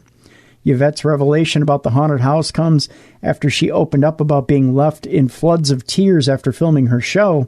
In an exclusive interview with express.co.uk, the presenter said many eerie encounters have left her very distressed. She divulged, "It had me in floods of tears, and I think, what the hell am I doing?" Yvette also spilled on how she switches off from a day of filming. The ghost hunter explained she often turns to children's movies for comfort to take her mind off the ghosts and ghouls she has dealt with. She said, "On the way home, I put iTunes on. It has to be Mary Poppins, or when I get home, I'll watch a Disney movie, to take your mind off of things that you've witnessed and heard. If I'm on my own in the big farmhouse, sometimes you can freak yourself out, and I don't want to be frightened and upset in my own home, so I try to distract myself. I never watch any horror films or other paranormal programs, or even my own, because it scares me too much. It plays on my own mind." Yvette recently took to Twitter to ask her 66,000 followers to let her know if they experience any paranormal activity while watching Most Haunted Live. She wrote, "When energies are high, paranormal activity is heightened. Let me know if you experience anything tonight while watching Most Haunted Live," with the hashtag Most Haunted Live. So there you go. All right. Let's jump ahead. We've got a lot of stories left to cover. Let's jump back into another supernatural news story. We're going inside the UK's most haunted house, where a young woman was kept in a cell by her father. Aston Hall is said to be home to several spirits, in Welsh Manor House. Is it Lacyvious Far? I'm not sure. Is also named among the most haunted places in the UK. A 17th century mansion where a young woman was kept in a cell by her dad and a servant killed himself. Jeez. Yeah, has killed himself, has been named the UK's top haunted historic site, Aston Hall in Birmingham, home to several spirits, including Dick the Houseboy. Sorry, I don't mean to... Wasn't that an old kind of a wrestling move, Dick the Houseboy? It was, yeah. It's actually it's just a keep away game in England, evidently, Dick the Houseboy, who hanged himself after being accused of stealing. Visitors have also reported seeing a former housekeeper sitting in a chair while wearing a very distinctive green dress. But the most chilling sight at the Jacobian property is the gray ghost believed to be Mary Holt, a daughter of the fearsome owner who was locked up in a cell at the property for 16 years after she tried to run away with a servant. Aston Hall was named the UK's most haunted heritage site in a list compiled by paranormal researchers. Spectrum Paranormal Investigations teamed up with the National Lottery for the list to celebrate its 25th anniversary of supporting heritage sites. Other sites which made the list include the Tower of London and, again, I apologize for this, is it's Lancashire Far Manor, which is said to be one of the Wales' most haunted houses. Of course, it's Wales. I don't know how to spell. You can also see what happened when they spent the night there in this article. Dean Williams from Spectrum Paranormal Investigations said Halloween is a time of year when many people get to enjoy their fascination with ghostly tales and paranormal experiences at historic sites across the country. In fact, anyone armed with a camera and some sound equipment can enjoy being a ghost investigator for a night. Beckenham Place Park and Mansion in Lewisham, London, was second on the list. Over the years, people have supposedly spotted the presence of previous visitors and residents, including soldiers and school children, while a hooded ghost has been seen floating on a lake. Castle Espy Wetland Centre in Northern Ireland was third, where a Victorian girl wrapped in a shawl has been seen carrying a baby in one hand and a flickering lantern in another. John McCullough, a Castle Espy learning manager, said you can hear her crying out for help as she wanders in the woods, looking for shelter and warmth. However, when you approach her, she slips behind a tree and disappears. And at Beddington Park and Grange in Croydon, the ghosts of Sir Walter Raleigh and Queen Elizabeth have been seen riding from the gates at Carew Manor, him with his head under his arm and her headless on horseback. The 10 haunted heritage sites have been chosen as part of 6 weeks of celebration to highlight how National Lottery players have helped preserve and enhance important heritage sites across the UK. More than £40 billion has been raised for good causes since the first National Lottery draw in November of 1994, including £8 billion to over 44,000 projects to support heritage sites. Eilish McGuinness, executive director of the National Lottery Heritage Fund, said after 25 years funding tens of thousands of historic sites across the UK, it's perhaps no surprise that a few of them have spooky tales to tell. What better time than Halloween to see some of our amazing heritage, much of which has been transformed thanks to money from the National Lottery. Very cool. Wow, we've got one more call. Holy mackerel, 4 of them today? Yeah, 4 of them. Our Voices from Beyond voicemail cup runneth over. Let's take another listen. Here's your stories featured right now on Beyond the Darkness. Hi, Dave and Tim. This is Jackie from Buffalo. First of all, I'm really sorry that the Buffalo Bills let you down. Being a Buffalo Bills fan, I can tell you that it's something that unfortunately happens a lot to us. With that being said, I wanted to share a story with you. So my whole life, I have always felt like I was sensitive to things. I felt like I could feel things around me and not necessarily see them. In fact, I didn't see anything ever until I was 20 years old. But I always could feel the energies in the room, and I could feel a good or bad vibe about people when I was around them, and even when I was alone, if there was something a little bit more there, the energy there. So when I was 20, my dad passed away, and all of his family came in for the funeral, and we were sitting in my mom's house where my dad had passed, and we were kind of sitting in the family room, and my mom has a house that is kind of a wraparound house. So the hallway goes from the family room through the kitchen to the dining room, and it's kind of like a big square. So you can see from the family room straight into the dining room. And my family and I were sitting in the family room on the floor, and we were making poster boards for his memorial service. And I looked up right into the living room through the kitchen, and I watched my dad walk from one end of the living room to the next, right through the dining living room area. And I immediately got up and I ran to him because that wound was still so fresh, and I missed him desperately. He and I were very, very close, and it was very hard for me to see him in the flesh when I knew that he was gone. So I followed him into the other room, and of course, by the time I got to him, he was gone, and he was no longer there. And I kind of turned around, feeling very dejected and lonely and a little bit crazy. And I started to walk back towards the family room, and my younger cousin was standing in front of me, and she just looked right in my face, and she said, "You saw him too, didn't you?" And I knew I wasn't crazy at that moment, which was very comforting, but I just felt like it was my dad telling us that, "Hey guys, I'm okay, and I'll just see you again soon." Fast forward just a little bit, I have a second story for you. I am now a mom of 3 boys, and my middle son, pretty much since birth, has always shared with me that he saw things, and I never encouraged it, I never discouraged it, I just kind of let it be and let him tell me what he saw. And so about a month ago now, he had gotten into a little bit of trouble, and I had sent him to his room. And when I was calm enough to talk to him, I went upstairs to his room to speak with him about what had happened, and he was really upset. So I asked him what was bothering him, because what he had done was certainly not worthy of the sob fest that we were seeing. And he told me, kind of in an angry voice, and he said, "Mom, I've told you before, I see things." And so we sat on the floor, and I just felt like now is the time that he's a little bit older, that we could kind of have that discussion about what he felt was real and what, maybe I could clear up for him as being something explainable. The house creaking, stairs moving, mom and dad making those noises, etc.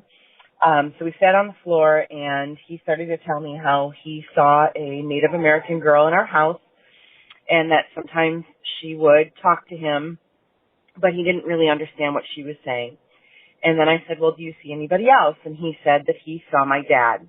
And he never saw my dad. He never met him. My dad passed long before he was born, quite a bit long before he was born. And but we talked about him. So I wasn't confident, I guess, that he was actually seeing him, and he wasn't just creating this in his mind, that, what we had told him was kind of manifesting in his brain. And he also told me that he saw my grandmother, again, someone he never met. She had passed before he was born. So we're sitting on the floor, and all of a sudden I get this very tingling feeling up on my shoulder. And I said, Park, I always feel, like there's energies in the room, and they're just people that are here to visit. They don't have bad intentions for us. You're protected. You have so many angels up in heaven watching out for you. And he said, Mom, I know that because your dad's touching you right now. And he put his hand on my shoulder right where I felt the little tingle. And he said, he's touching you right here. And he was absolutely right. And it just confirmed for me that my feeling was exactly what he was seeing, which is the coolest experience ever. So we continued to talk a little bit longer. And on the back of my neck, that tingling feeling started to happen again. And I just assumed that it was my dad, didn't say anything to my son about it. And then all of a sudden, my son, out of the blue, says, Mom, your grandma's touching you on the back of your neck. And again, I felt that, and it was just confirmation. And ever since I've had that talk with my son, I am much, much more sensitive. I don't know if it was the acknowledgement that I have those feelings too, or just connecting with his energy that kind of sparked it. But now I can feel them much more intensely, and I kind of believe that I kind of hear them a little bit too, which is really, really kind of cool. So I'm looking forward to seeing what the future holds, and thank you for making me feel like a slightly less of a freak. Love your podcast. Keep doing what you do. Bye. All right. Thank you very much, folks. We appreciate all the calls this week. Keep them coming. 651-300-4977. I know we had a few more calls. We're going to keep spreading them out over each one of the different episodes. So if you didn't hear your call this week, tune in next week for another shot to be played on the show. All right, let us continue supernatural news. Where are we off to next, sir? Well, we're going to New York, Dave, where much like the late baseball player Ted Williams' head was frozen in Arizona, Bigfoot's head is frozen in New York. Really? Yep. Okay. A Sasquatch head weighs more than 100 pounds, according to the man in a video. How does he know this? Well, because he claims to have the frozen head of the legendary forest creature Bigfoot, and he's sharing it with us on video. According to the man, Peter Kane of Beaver Dams, New York, his father shot a Sasquatch in upstate New York in 1953. To get it out of the woods, his father and friend chopped up the body and carried it back home, where they froze it. It's been frozen ever since, so it's probably got a little bit of freezer burn if you're trying to eat that Bigfoot meat, if you know what I mean. Wow. I never thought I'd hear you say those words together. Just saying. Peter Kane claims that he has the entire body in a deep freezer, and it's been part of his family ever since Dad shot it. How proud he must be. In the video, he displays the frozen head and even does close-ups. Bullshit. I'm sorry. Go ahead. I've got a little bit of an allergy. Oh, no, that's fine. Lies. Yeah. Bullshit. Go ahead. Bless you. This isn't that grainy, shaky, dark video that you're used to. It's a pretty clear video. A badly made pretend Bigfoot head. Sorry. Anyway, go ahead. It's okay. A lot of people claim that this is an elaborate hoax and it's meant to be tongue-in-cheek, especially the part about it ruining Thanksgiving. You can just go to the video yourself and judge it. Yeah. Crazy, huh? Yeah. All right. How many more stories do we have, good sir? I believe we have, it looks like 4. All right. Yeah. Where are we going next? Next, the ghost of a hooded woman captured on camera at a former Scots prison. Ghost hunter David Forrest and his pals claim that they came face-to-face with a ghoul at Jedburgh Castle Jail. This is the moment a ghost hunter claims he came face-to-face with a ghoul in one of Scotland's most haunted places. David Forrest and his friends visited Jedburgh Castle Jail, Roxburghshire, after hearing tales of cell doors mysteriously slamming, rattling chains, and blood-curdling screams. As he took photos, David claims he saw a specter. The incredible image caught on camera earlier this month shows a woman with a pale face and dark, hollow eyes wearing a hooded cloak. The 62-year-old David from Teesside believes she's a spirit of a prisoner who may have met a gruesome death. He said, we were in cell 4 using investigation equipment, including a spirit box, which is like a modified radio that transmits spirit voices. We heard a woman's voice saying, cell 8. We rushed to cell 8. I was panning around with the camcorder and taking photos when I spotted the ghost, or spotted the ghost, you decide. It was just staring at me. It's a win-win either way. It really is. Yeah. It was just staring at me through the camera, and I was shocked. I said to the others in the team, look at this. We were all standing there looking at the ghost through the viewer. Everyone was gasping. It makes the hairs on the back of your neck stand on end. Jail supervisor Duncan Rollo said, that is such a cool name, Duncan Rollo. I'm changing my name. But that one's already taken. I don't care. Why don't you be Dunkin' Donuts? That's an even better name. I might take that one. But there's already a company of that name. Jail supervisor Duncan Rollo said, we have investigation groups here most weekends, and 9 times out of 10, they believe they've experienced some sort of paranormal activity. There you go. That's that story there. All right. And next, sir. Mysterious occurrences in Cape Coral, Florida, specters in Fort Myers, and ghost stories of Southwest Florida. That's right. Even Florida man sees ghosts. Just saying. Catherine Wahlberg doesn't like to talk about her paranormal experiences. The Florida Gulf Coast University anthropology instructor usually only shares them with her students as an exercise. Sharing those stories helps us bond as a group, Wahlberg said. Like any folklore, ghost stories are an expression of identity for a person or a community, she said. They're a way to establish that identity and connect with the people around you. Ghost stories are commercialized. Teenagers seek them out when they're coming of age. Some people even devote their lives to seeking truth within the folklore. Over the Halloween season, as the cultural zeitgeist imbibes and reviews its collection of spooktacular lore, there are plenty of events to take part in across Southwest Florida. But what about the real stuff? Where can you find that thing that the curious want and thrill seekers crave a true paranormal experience, this article asks? Well, if you ask Lee Ehrlich, a paranormal expert with the National Investigation Team Ghost Pros, with decades of experience, ghosts are real and can be found in Cape Coral. In the 70s and 80s, kids would go to the intersection of Calusa Parkway and Old Burnt Store Road to see the fabled Calusa spook light. Old Burnt Store Road, huh? Yep, Old Burnt Store Road. Evidently, they didn't have anything more original than Old Burnt Store Road. Yeah. Evidently, they would have just knocked it down and maybe made it New Store Road or something and built up again. Or just knocked the store over and called it Flattened Store Road. I don't know. No, that's it. Yeah. To see the fabled Calusa spook light, Ehrlich said. Just some original stuff here. There's also a place near the end of Calusa Parkway he called Cape Coral Mountain, where paranormal activity is supposedly affecting nature, making it so trees won't grow in a certain area. It's like there's some type of force keeping them from growing, he said, like rain. I don't know. Cape Coral Mountain is the most amazing place that no one knows about. To Ehrlich, hunting ghosts is all about the thrill. He and his daughter travel across the world investigating claims of supernatural activity. He wrote a book about it called Master of the Abyss, Journey into the Unknown.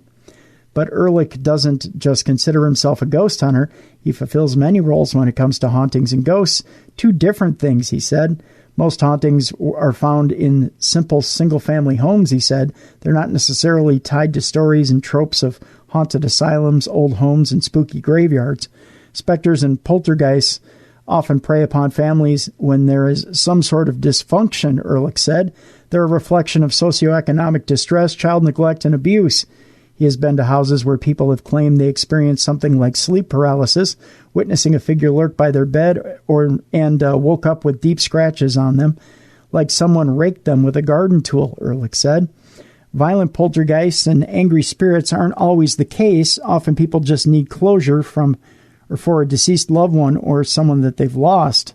A lot of times I'm a grief counselor, he said. Ehrlich said he usually doesn't charge for his investigations unless it's for a business, and he's more than willing to investigate for someone in the Cape Coral and Fort Myers area who thinks their house is haunted. For Gina Taylor, the best haunts can be found in downtown Fort Myers. Owner of True Tours, Taylor has directed historic tours throughout downtown for the past 10 years. During that time, she has received photographs from multiple people that she believes are proof of paranormal activity in the area. First and foremost, Taylor says she's a historian, so before she puts them on her haunted history tour, she verifies experiences and stories of paranormal activity with trusted sources. People from across the country have taken her haunted tour and come back with photographs of the same windows with inexplicable specters lurking inside, according to Taylor. How do different people get the same image, she said? That's creepy and it's unexplainable. She is adamant that the photos have not been altered in any way. There are plenty of stories about haunted downtown buildings. A specter seen in the window of the abandoned building that was once the site of the Greystone Hotel, an out-of-control beer tap in the Standard, and ghosts seen in the windows of the old courthouse. According to Joanne Iwinski Miller with the Historical Society, a judge named Hiram Bryant used to watch young attorneys walk up the steps into the courthouse after they passed the bar exam. He would stop them and have them sign something promising that they would never run for judge. In 1950, he died in a car crash at the intersection of Broadway and Edison, and she believes that the figure seen in the window in the corner office is the ghost of Bryant, forever watching the people who walk up the steps of the old courthouse. Wahlberg isn't a believer in the supernatural or the paranormal. She looks at the stories of ghosts and hauntings from an educational standpoint when she teaches about folklore and the psychological need for such stories. We chase these stories because of the thrill, she said, and to explain something that is beyond us. The point is that people have an experience to try and communicate it, she said.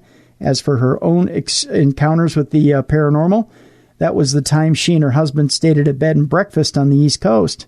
During the night, they both had the same dream. They saw people standing over them, watching them as they slept.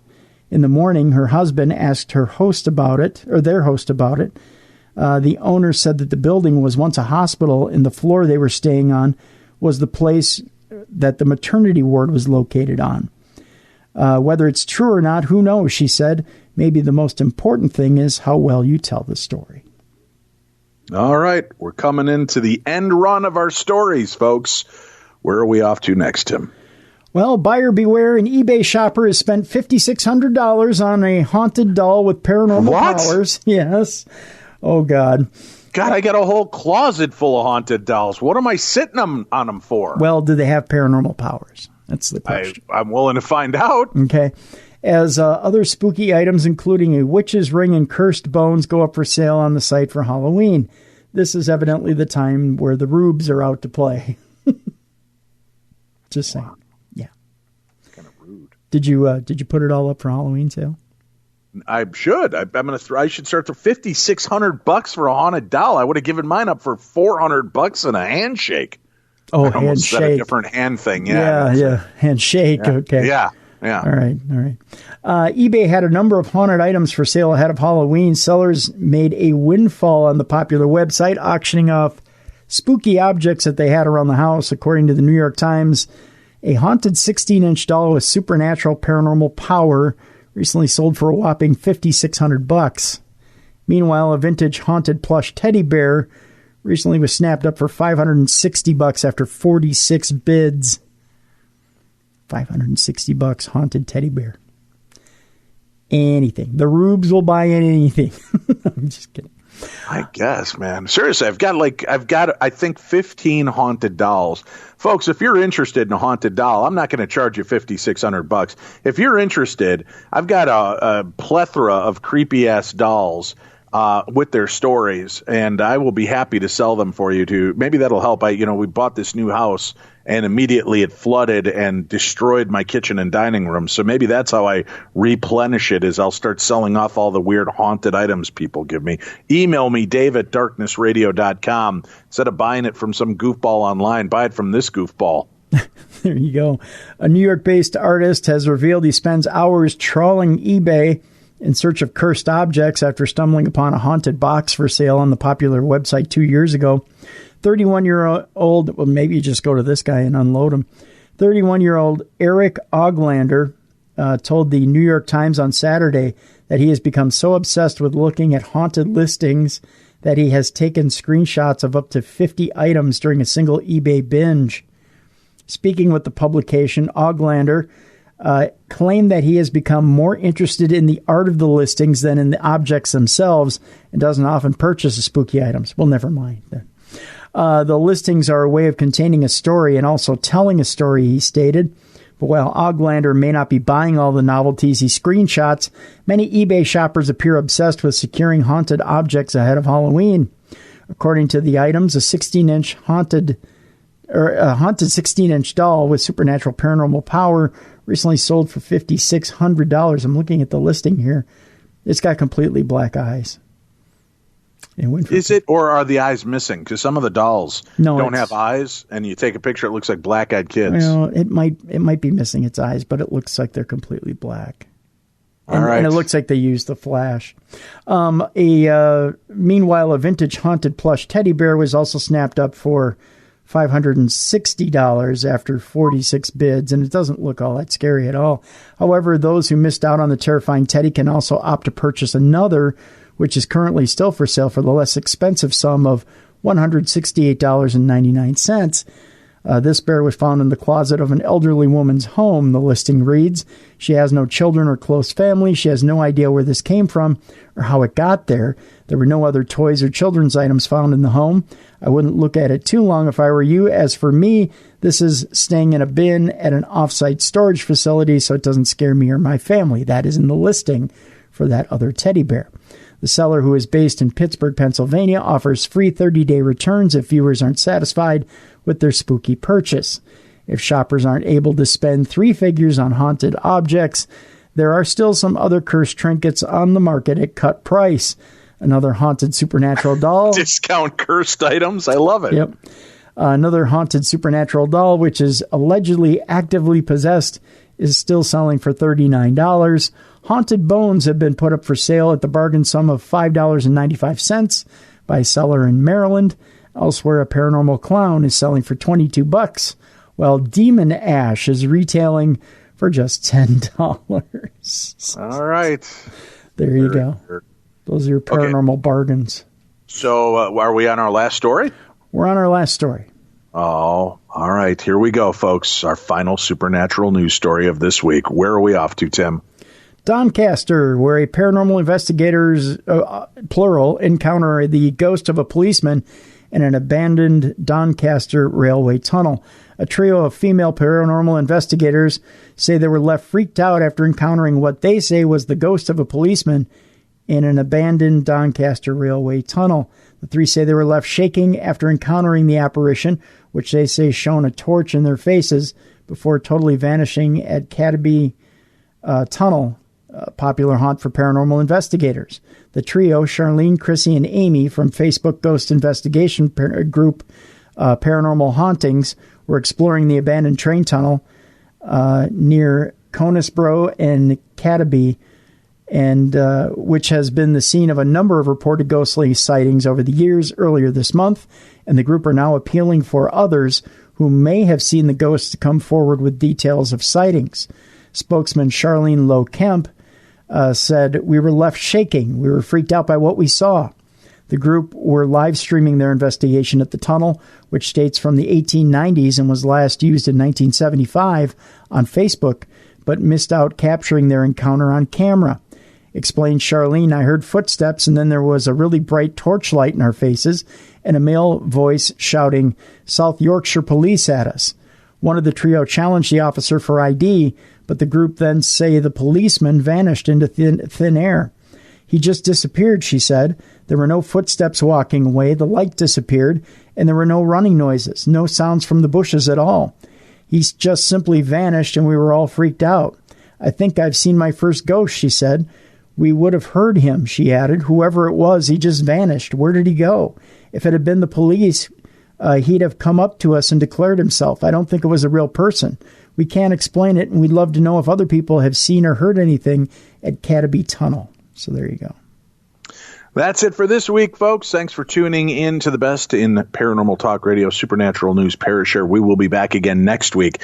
We'll feature more of your calls, 651-300-4977. Be a part of the show, 651-300-4977. And please remember to watch The Holzer Files, another brand new episode this upcoming Thursday. It is a doozy. We are going to be visiting Lambert Castle in New Jersey. And this is a story unlike any other that we've told so far, which is saying a lot. Could be reincarnation, ghosts, time slips. Tune in to find out. That's the Holzer Files Travel Channel this week. And remember, for more paranormal talk radio content Monday through Friday, join me on midnightinthedesert.com. I talk 3 hours a night, more paranormal, anomalous, supernatural talk radio. Again, midnightinthedesert.com. Tim and I will be back tomorrow, of course, with a brand new episode for the weekend. And then Tuesday, back with a brand new episode of the best in true crime talk radio.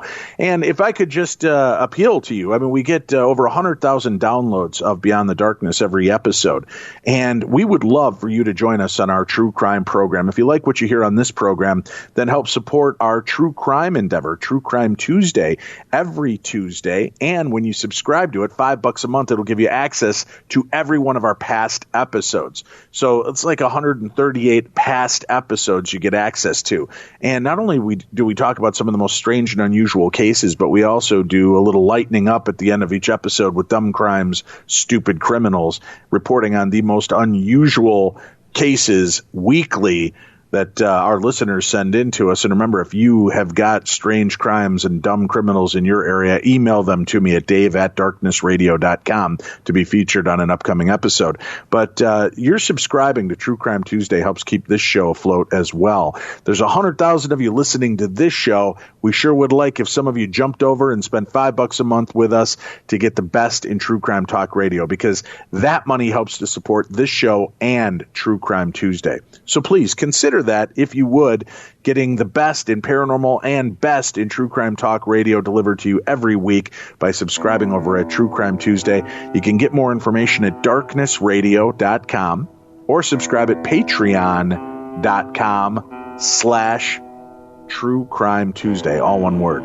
True Crime Tuesday. Run it together like one word at Patreon, patreon.com/True True Crime Tuesday. Again, you can find information on how to sign up at darknessradio.com. For Tim, I'm Dave. You've been listening to the best in paranormal talk radio. This is Beyond the Darkness.